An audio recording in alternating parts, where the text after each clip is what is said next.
Civil disobedience is the active, professed refusal of a citizen to obey certain laws, demands, orders or commands of a government. By some definitions, civil disobedience has to be non-violent to be called civil. Hence, civil disobedience is sometimes equated with peaceful protests or non-violent resistance. Henry David Thoreau's essay Resistance to Civil Government, published posthumously as Civil Disobedience, popularized the term in the U.S., although the concept itself has been practiced longer before.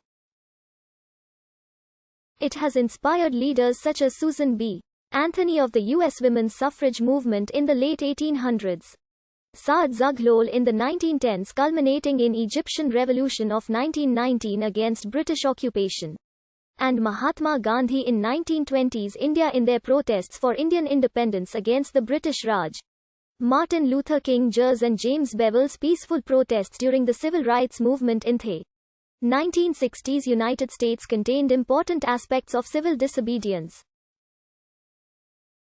Although civil disobedience is considered to be an expression of contempt for law, King regarded civil disobedience to be a display and practice of reverence for law. Any man who breaks a law that conscience tells him is unjust and willingly accepts the penalty by staying in jail to arouse the conscience of the community on the injustice of the law is at that moment expressing the very highest respect for the law.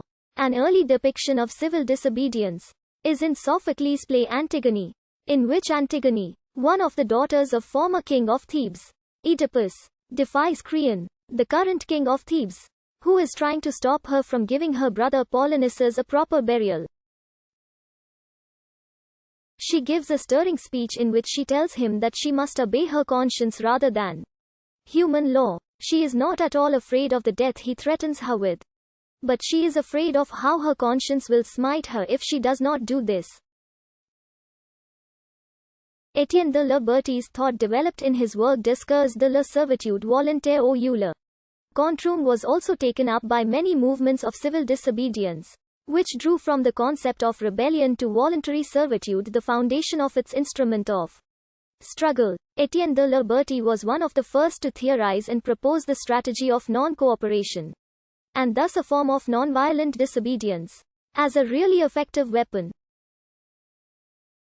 In the lead-up to the Glorious Revolution in Britain, when the 1689 Bill of Rights was documented, the last Catholic monarch was deposed, and male and female joint co-monarchs elevated. The English Midland Enlightenment had developed a manner of voicing objection to a law viewed as illegitimate and then taking the consequences of the law. This was focused on the illegitimacy of laws claimed to be divine in origin, both the divine rights of kings and divine rights of man, and the legitimacy of laws acknowledged to be made by human beings.